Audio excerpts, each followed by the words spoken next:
우리 옆 사람과 인사하겠습니다. 잘 오셨습니다. 사랑합니다.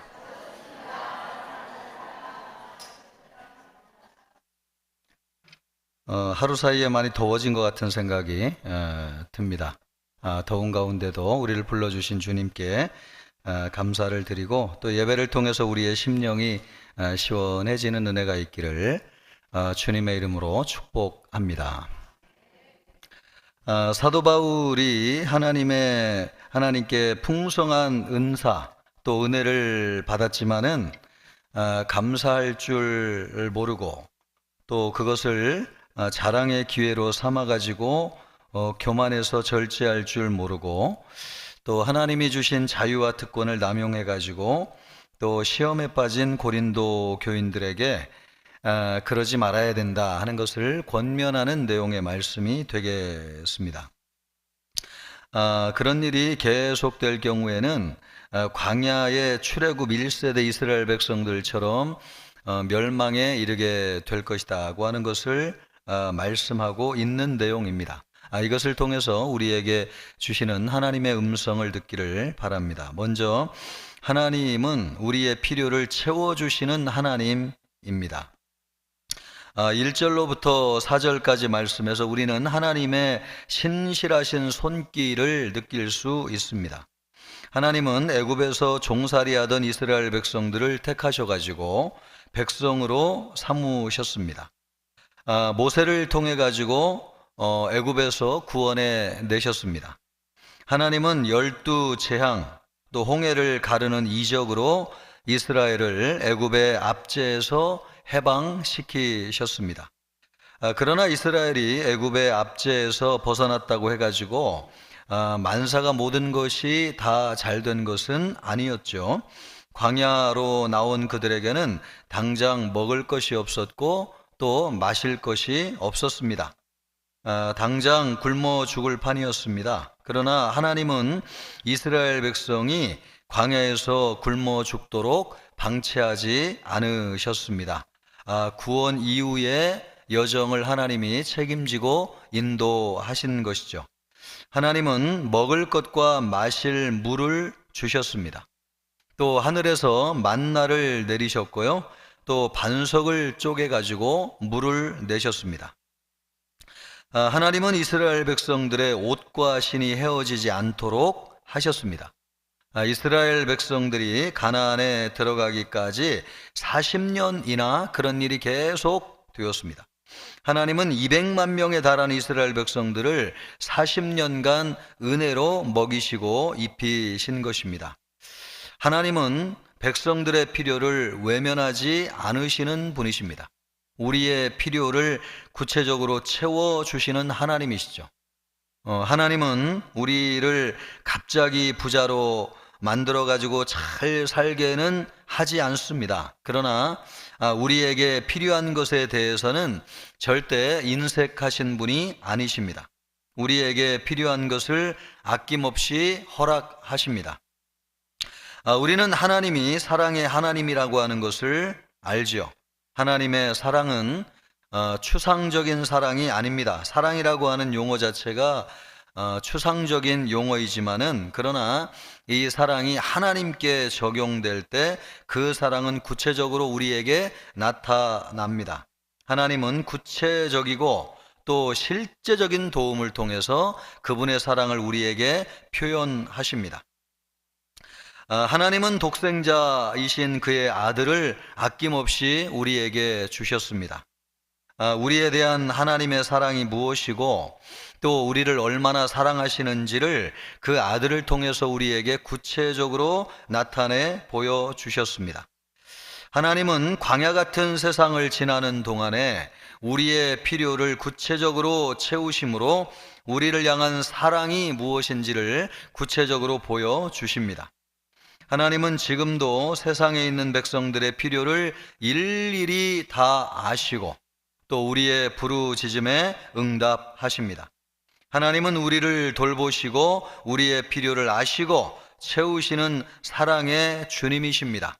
우리 성도님들이 그 하나님, 우리 주님이 사랑의 주님이라고 하는 것을 믿으시기를 바랍니다. 그리하여 우리에게 필요한 것이 있다면은 염려함으로 하나님을 원망하기보다는 또 간구함으로 하나님의 도우심의 손길을 잠잠히 기다려야 되겠습니다. 하나님은 우리가 생각하지 못하는 놀라운 방법으로 우리의 필요를 채워 주실 것입니다. 여러분, 말씀대로 우리 하나님을 믿으시기를 주님의 이름으로 축복합니다. 말씀대로 믿는 믿음이 진짜 믿음이고요, 말씀대로 믿으면 그렇게 됩니다. 우리 마음속에 주관적인 확신이 믿음이 아니라 말씀을 붙잡는 게 믿음이거든요. 때로는 믿어지지 않는 거 많잖아요, 성경에. 그런데 하나님 말씀대로 믿습니다. 그게 믿음이에요. 그러면 하나님께서 하나님 자신이 우리보다도 말씀에 기록된 하나님을 너무나 더 잘 아시잖아요, 본인이.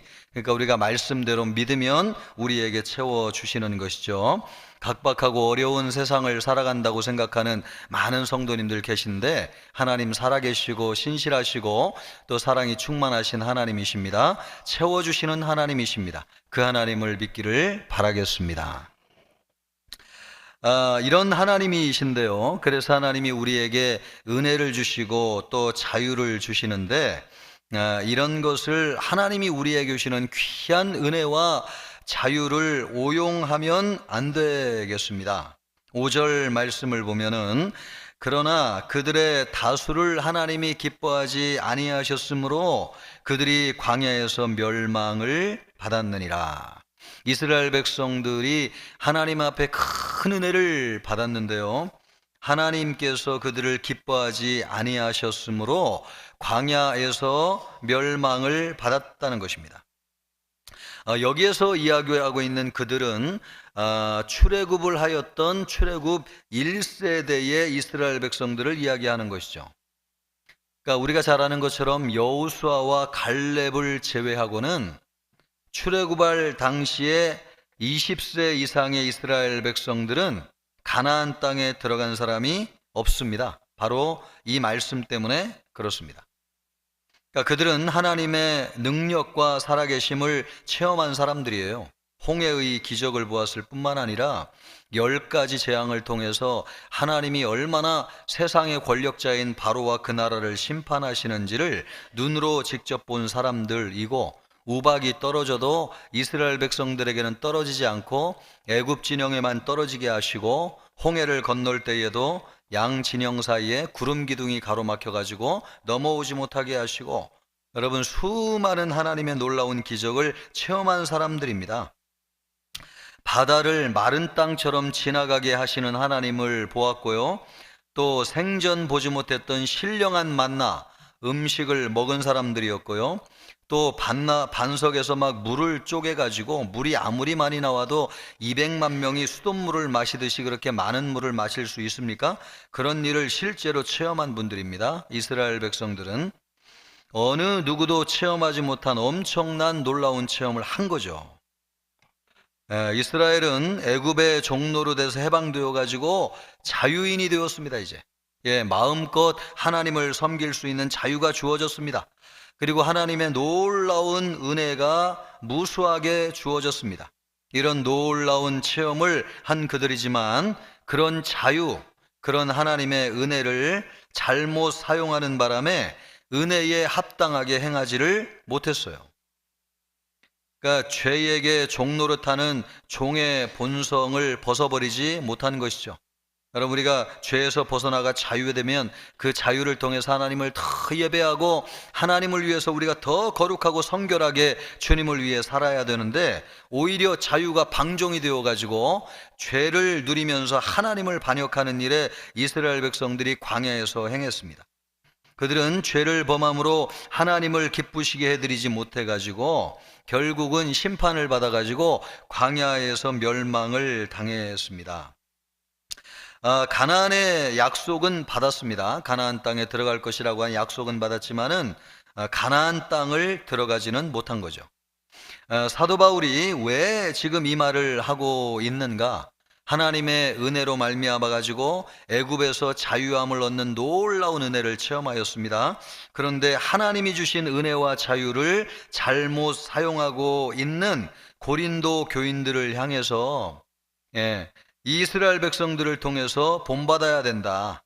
이스라엘 백성들을 바라보면서 너희는 그들보다도 이방인이면서 더 큰 은혜를 받고 자유와 구원과 은혜를 받은 백성들인데 그들처럼 살아서 되겠느냐라고 하는 것을 권면하고 있는 것입니다. 당시 고린도 교인들은 예수 그리스도의 구속의 은혜로 말미암아 가지고 죄에서 해방된 자유자가 되었습니다. 지난주에도 말씀드렸지만은요, 이 고린도 교회에 나오는 많은 성도들은 종이나 노예 출신이 많았어요. 그래서 사도 바울이 헌금에 대해서 자주 말씀하지 않았던 것은, 자비량으로 선교를 하면서 교회를 섬겼던 것은, 그런 노예나 종들이 무슨 돈이 있겠어요? 헌금도 많이 할 수 없는 분들이죠. 그래서 혹시 신앙이 위축될까봐 그 헌금에 대한 이야기를 많이 하지 않았다. 그렇게 지난주에 말씀을 드렸잖아요. 그 정도로 이 고린도 교회에 나오는 분들은 원래 종들이고 노예인 분들이 많았습니다. 그런데 그런 분들이 하나님의 은혜로 말미암아 영적인 자유를 얻었을 뿐만 아니라 이분들 가운데서도 실제로 육체의 몸이 자유로워진 분들도 많이 있었습니다. 그들은 하나님으로부터 헤아려기 어려운 굉장히 많은 은사를 받기도 했습니다. 고린도 전서에 보면 수많은 은사들이 기록되어 있는데요, 그런 은사들이 고린도 교인들에게 임했다는 것이죠. 바울은 고린도 교회가 은사에 부족함이 없다고 말했습니다. 그런데 고린도 교인들은 그런 자유와 은사로 하나님을 기쁘시게 하기보다는 죄를 범했습니다.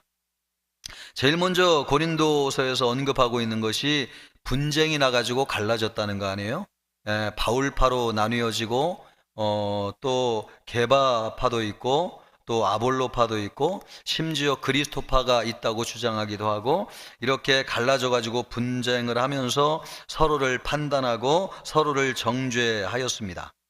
또 우상을 숭배하고 우상 제물 먹는 문제로 형제들 실족하게 하기도 했습니다. 또 우리가 전에 보았지만은요, 이 가족 간의 근친상간으로 인해 가지고 교회 나오는 성도들이 각종 음행을 하는 사람도 있었다는 말씀을 보았습니다. 이들이 광야에서 범죄한 이스라엘 백성과 다를 것이 무엇이냐는 것이죠. 이스라엘 백성들보다도 더 큰 은혜를 받아가지고 이렇게 자유자가 되어서 하나님을 예배하는 백성이 되었는데, 오히려 그 자유로 하나님을 기쁘시게 하기보다는 죄에게 종노릇하는 일을 하였습니다. 바울은 이스라엘이 자유를 오용하면서 주신 은혜에 합당하게 행하지 아니하고 범죄하다가 심판을 받아서 광야에서 멸망한 사실을 기억나게 함으로써 동일한 범죄에 빠진 고린도 교인들을 일깨우고 있는 것입니다. 우리는 죄에서 해방된 자유자입니다. 여러분에게 자유가 있습니다. 아멘입니까? 여러분도 은혜를 받고 하나님의 백성이 되었습니다. 아멘입니까? 예, 그렇죠. 또 우리에게도 신령한 은사를 주셨습니다. 그러므로 우리는 자유자이면서 또 신령한 은사를 입은 자로서 하나님이 우리에게 주신 자유, 또 하나님의 은혜를 감사하면서 합당하게 행해야 되겠습니다. 우리의 자유, 우리의 은사로 하나님을 기쁘시게 하는데 사용해야지, 죄를 짓고 또 자신의 쾌락을 위한 기회와 방편으로 사용해서는 안 되겠다 하는 것입니다. 하나님이 우리에게 자유와 신령한 은사를 주신 것은요, 하나님을 위해서 하나님의 영광을 위해 살도록 우리에게 주신 것입니다. 그에게 합당하게 살아야 되겠습니다.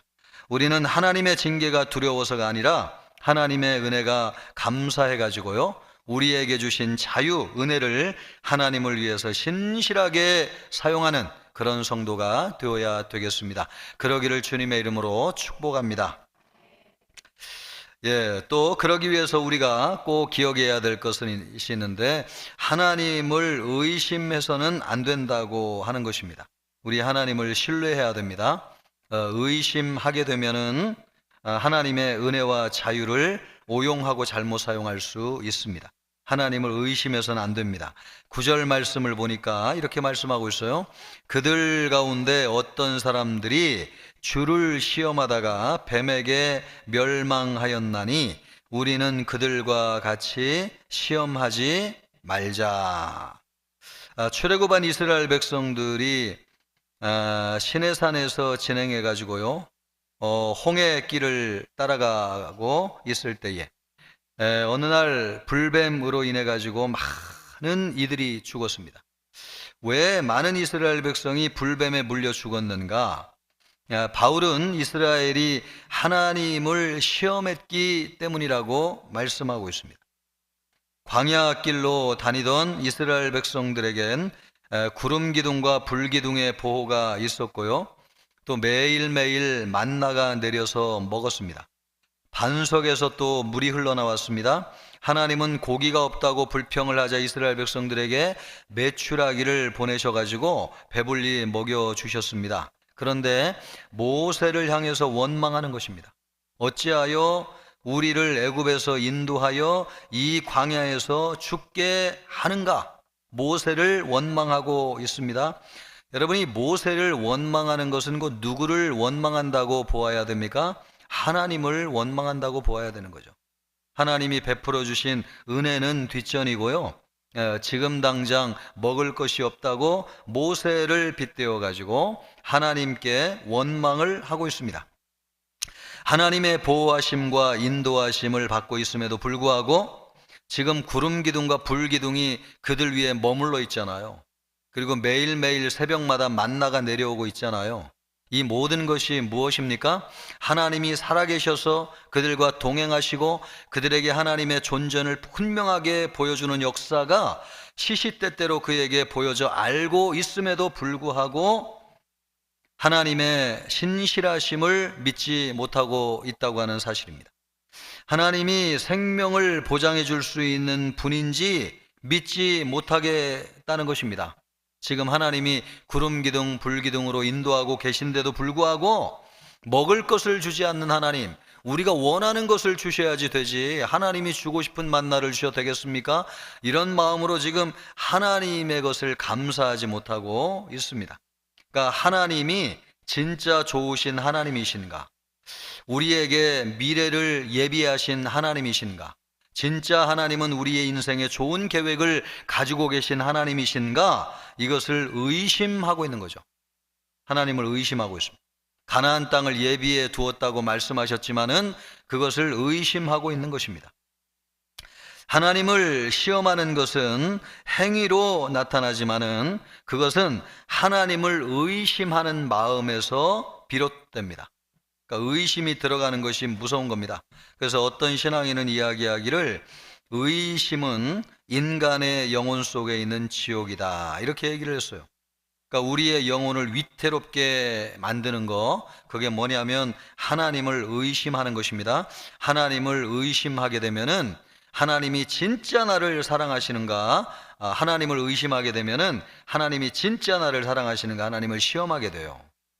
그래서 우리 안에 불쑥불쑥 들어오는 이 의심이라고 하는 것을 물리쳐야 되고, 의심을 심어주는 마귀를 예수의 이름으로 물리쳐야 됩니다. 우리의 영혼을 위태롭게 하는 것이죠. 의심이 우리 마음에 활동하면은 하나님과 하나님의 역사를 부정하게 됩니다. 그리고 하나님을 신뢰하지 못하게 하여서 하나님의 말씀보다도 의심을 통해서 속삭이는 마귀의 소리에 귀를 기울이게 됩니다. 의심은 하나님을 거부하는 시발점이에요. 의심이 별거 아니죠. 그런데 그 의심이 하나님을 떠나는 출발점이라고 하는 것을 우리가 기억해야 됩니다. 아담과 하와가 하나님의 말씀을 거역하고 하나님을 떠난 출발이 뭡니까? 하나님을 의심한 것이죠. 하나님이 진짜 너희에게 동산에 있는 모든 나무의 실과를 먹지 말라 하시더냐? 그 말씀을 듣는 순간 하나님이 왜 그러셨지? 의심이 들어오면서 하나님의 말씀을 거역하게 되었습니다. 사단의 유혹을 받아가지고 하나님의 말씀을 의심하는 것입니다. 이것을 달리 말하면 심판의 시발점이기도 하는 거죠. 하나님에 대한 거부는 심판의 의로 나타납니다. 우리는 마음에서 의심이 일어나지 않도록 경계해야 됩니다. 여러분, 하나님을 절대적으로 믿기를 바랍니다. 진리이신 하나님의 말씀은 탁 붙잡으세요. 여러분, 영원히 변하지 않는 유일한 말씀, 하나님의 말씀입니다. 뉴스, 방송, 신문 매일매일 수많은 것들이 쏟아져 나오고 있지만은 시간이 지나면 다 변하는 것이지만 영원히 변하지 않는 것은 하나님의 말씀밖에 없습니다. 하나님만이 영원히 변하지 않는 분이세요. 의심은 믿음의 반대말입니다. 믿음이 우리에게 생명과 복을 가져다 준다면 의심은 멸망과 심판을 가져다 줍니다. 그러므로 믿고 확신하는 일에 거해야 될 것입니다. 의심은 우리를 망하게 하기 위해서 속삭이는 사단의 음성이라고 하는 것을 하십시오. 그것을 알고 의심을 예수님의 이름으로 물리치는 우리 모두가 되기를 주님의 이름으로 축복합니다. 오늘 여러분 기도하는 시간에 의심을 물리치고 이 자리에서 일어남으로 여러분의 마음을 짓누르는 모든 영적인 세력이 떠나가기를 주님의 이름으로 축복합니다. 우리 마지막으로 한 가지 꼭 보아야 될 것은요, 우리는 항상 그래서 우리 자신을 돌아보아야 된다고 하는 것인데 12절 말씀을 보면 이렇습니다. 그런즉 선줄로 생각하는 자는 넘어질까 조심하라. 선줄로 생각한다고 하는 것은 스스로 믿음이 강하다고 생각한다는 것입니다. 나는 이제 됐어. 이 정도면 내가 이제 넘어질 일이 없지. 그 정도의 시험을 통과하고 여기까지 왔는데 이제 어떤 것도 나를 넘어뜨릴 수 없어. 이제 이런 마음이 선줄로 생각한다고 하는 뜻이죠. 이 말씀을 사도 바울이 하고 있는 것은 고린도 교회 안에 이런 생각을 가지고 있는 분들이 있었다는 거죠. 난 이제 이 정도면 됐어, 이렇게 생각하는 거죠. 이들은 예수 그리스도 안에서 모든 일에 자유하다고 생각했어요. 또 이들은 우상은 아무것도 아니고 우상 제물을 먹는 것도 문제가 될 게 없다고 생각을 했습니다. 사실은 맞죠. 우상은 아무것도 아니고 우상 제물 먹는 것도 그것이 우리를 정죄하지 않는다고 사도 바울이 얘기했잖아요. 그것이 아무것도 아닌 것은 사실입니다. 그런데 이런 생각이 과하다 보니까요. 과하다 보니까 자기 자신을 돌아보지 못한 것입니다. 그래서 서슴없이 우상 숭배에까지도 참여하는 잘못을 범하게 된 겁니다. 이들은 모든 것을 아는 것처럼 오만하고 교만하고 또 믿음이 강하다고 자만하면서 죄 가운데서 행함으로 오히려 넘어질 위기 가운데 있었습니다. 이들은 이 사실에 대해서 자신이 그런 사람이라고 하는 것을 까마득하게 잊고 있었습니다. 우리는 여러분 믿음이 강할 수 있습니다. 또 누구보다도 신앙적인 지식이 많고 또 성경에 대해서 많이 알고 있을 수 있습니다. 이것은 좋은 일이죠. 우리가 여러분 믿음이 강해지기 위해서 기도 많이 하고 말씀을 보잖아요. 그러므로 여러분 성경을 많이 안다고 하는 것은 귀한 일입니다. 그것을 성경이 절대로 그렇게 하지 말라고 얘기하지 않습니다. 너무 귀한 일입니다. 성도는 믿음이 강하고 신앙적인 지식을 갖기 위해서 힘써야 돼요. 신앙 지식이 풍부해야지 하나님의 뜻을 알게 되고요. 또 하나님을 기쁘시게 행할 수 있습니다. 그러나 신앙 지식이 풍부하고 믿음이 강하다고 해가지고 나는 예외라고 생각하면 안 된다는 거예요. 자만해지거나 또 오만해져서는 안 된다는 것이죠. 우리는 신앙이 완성된 줄로 생각해서는 안 됩니다. 우리가 여러분 이 세상에 사는 한 절대로 우리는 완전해질 수 없습니다. 완전해질 수 없어요. 이 땅에서 우리는 불완전한 존재로 하나님의 지혜를 다 이해할 수도 없어요. 또 성경 말씀도 우리가 여러분 다 완전하게 하나님의 말씀을 이해할 수 있는 것도 아닙니다. 성경을 보면은 알고 깨닫게 하시는 말씀도 있지만은 우리의 믿음의 수준으로는 이해할 수 없는 말씀도 참 많이 있죠. 그런데 어떻게 우리가 모든 것을 다 안다고 생각하고요, 나만은 예외라고 생각하고 오만해질 수 있겠습니까? 그러면 안 되는 거죠. 우리의 신앙이 완전하다고 또 모든 것을 다 안다고 생각하는 순간이 바로 넘어지는 순간이라는 것입니다. 그것이 넘어지기 일보 직전이다, 그렇게 생각해야 됩니다. 그러므로 우리는 늘 누구를 돌아보아야 되느냐? 자기 자신을 돌아보아야 됩니다. 오늘 예배에 나온 여러분이 우리 자신을 돌아보기를 주님의 이름으로 부탁드립니다. 예, 우리가 교만하지 않은지, 또 선줄로 생각해 가지고 오만하지 않은지, 그때가 가장 위험한 때라고 하는 것을 꼭 기억해야 돼요. 바른 믿음과 바른 신앙의 지식 위에 행하고 있는지, 여러분, 내가 아는 만큼 순종하고 있는지요? 또 말씀을 깨달은 만큼 정말 하나님을 더 사랑하고 있는지요? 하나님을 위해서 더 가까이 나아가고 있는지요? 또 아는 만큼 예배 더 신실하게 드리고 있는지요? 이런 우리 자신을 돌아보아야 되겠습니다. 그래서 자만에 빠져 있지는 않은지 우리를 돌아보고 항상 우리 하나님 앞에 겸손하게 서야 될 것입니다. 그러기를 주님의 이름으로 축복합니다. 감사하게도 하나님이 우리에게 오늘 주시는 약속이 있는데, 그것이 뭐냐니까 감당할 시험만 우리에게 허락하신다 하는 것인데, 우리가 잘 알고 암송하는 말씀입니다. 13절 말씀 우리 같이 한번 읽어볼까요? 13절입니다. 사람이 감당할 시험 밖에는 너희가 당할 것이 없나니 오직 하나님은 미쁘사 너희가 감당하지 못할 시험 당함을 허락하지 아니하시고 시험 당할 즈음에 또한 피할 길을 내사 너희로 능히 감당하게 하시느니라. 아멘. 여러분, 말씀하신 대로 하나님은 이런 하나님이십니다. 예, 아멘이죠? 예, 하나님이 이런 하나님이세요. 하나님은 감당하지 못할 시험을 허락하지 아니하시는 하나님이세요. 또 하나님은 친히 시험의 범위를 정하세요. 사람마다 자기의 백성이 능히 감당할 시험만을 허락하세요. 마치 초등학교 선생님이 시험 문제를 낼 때에 초등학생이 풀 수 있는 문제를 내는 것과 같습니다. 초등학교 선생님은 초등학생이 좀 문제가 어렵기는 하지만은 노력하면은 충분히 풀 수 있는 문제를 냅니다. 당연하죠. 그래야지 문제죠, 그게. 예. 하나님이 우리에게 허락하시는 시험이 바로 그와 같습니다. 여러분이 센 시험이라고 생각하십니까?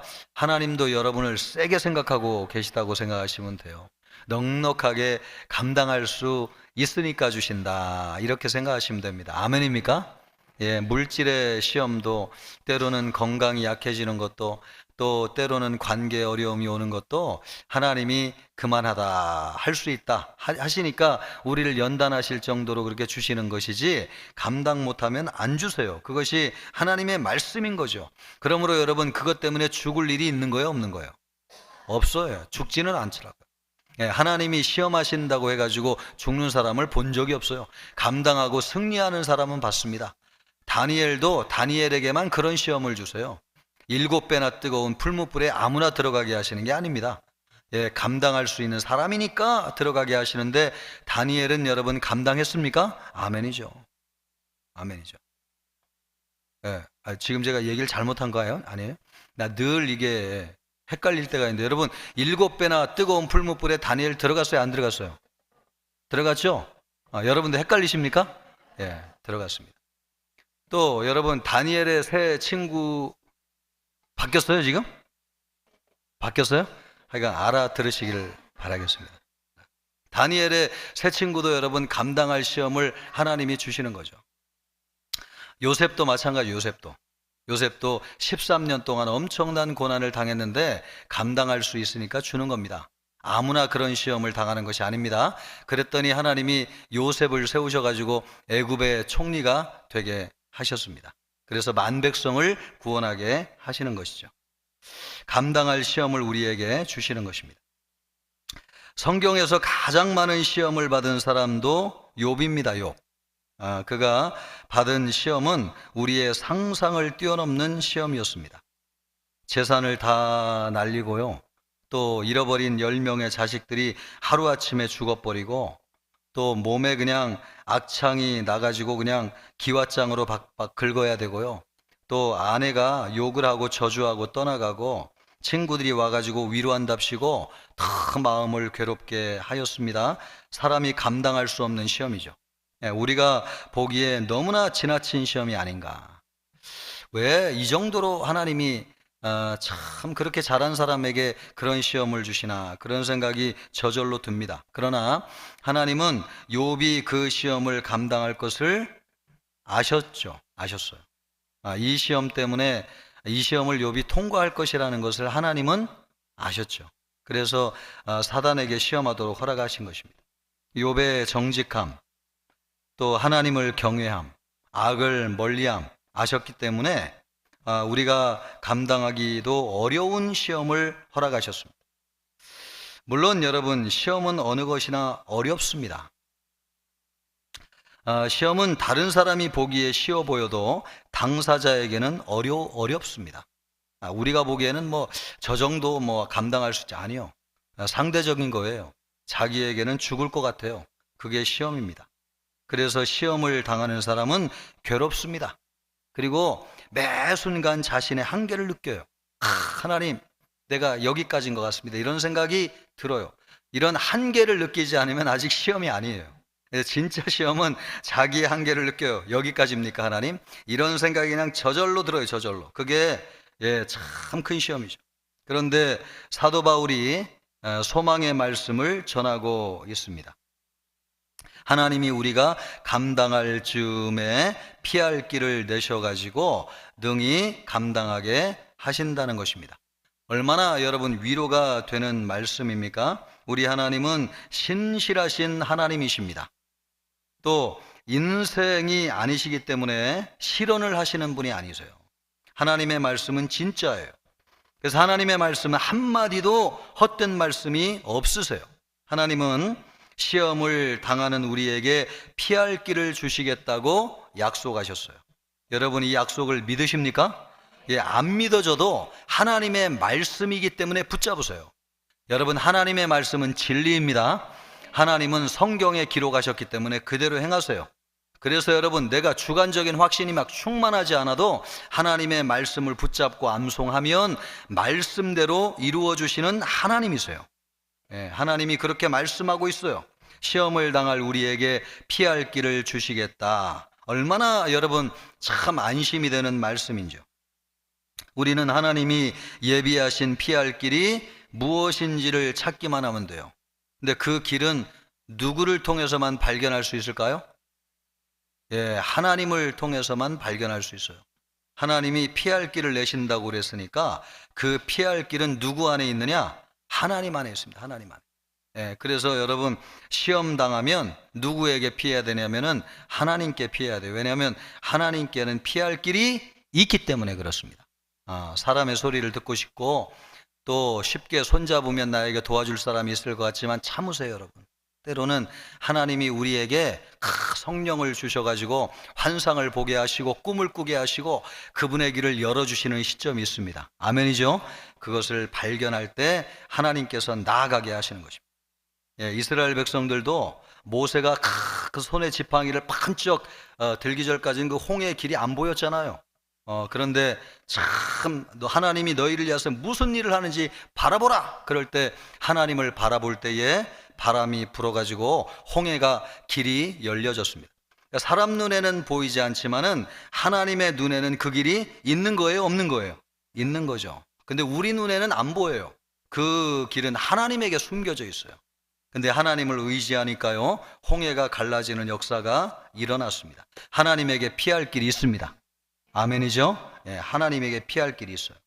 시험 앞에서 좌절하거나 그러므로 낭망할 필요가 없습니다. 하나님이 우리로 하여금 시험을 이기고 승리하기를 원하고 계시기 때문에 하나님을 믿고 의지하는 모든 사람은 승리하게 되어 있습니다. 우리는 시험을 두려워할 필요가 없어요. 시험은 하나님을 직접 체험하는 시간입니다. 우리에게 시험이 올 때 시험의 어려움에 시선을 고정하지 마세요, 여러분. 거기에는 답이 없어요. 답은 하나님에게만 있습니다. 우리가 눈을 들어서 하나님을 바라본다면 시험이 주는 불안감, 두려움, 여기에서 우리가 승리하게 될 것입니다. 아브라함은 시험을 당할 때에 누구를 바라보았냐면 하나님을 바라보았습니다. 아들을 드리라고 말씀하실 때에도 주저없이 하나님을 바라보고요, 하나님에게 뜻이 있겠거니 하나님의 말씀에 그 다음날 아침 순종한 거 아닙니까? 그랬더니 여호와 이래 진짜로 하나님이 예비하신 것이 있어가지고 그 시험을 통과하는 역사가 일어났습니다. 전적으로 하나님을 의지했어요. 그때 하나님은 아브라함에게 피할 길을 허락하셨습니다. 지금 여러분이 가정에서 또 학교에서 직장에서 또 건강에 대해서 또 대인관계 속에서 또는 경제적인 어려움으로 인해 가지고 시험 중에 있다고 생각하십니까? 거기에는 답이 없다고 하는 것을 기억하시고 그것을 보지 마시고 피할 길을 여시고 피할 길을 가지고 계신 하나님을 보아야 될 것입니다. 하나님 안에서 승리하는 우리 모두가 되기를 주님의 이름으로 축복합니다.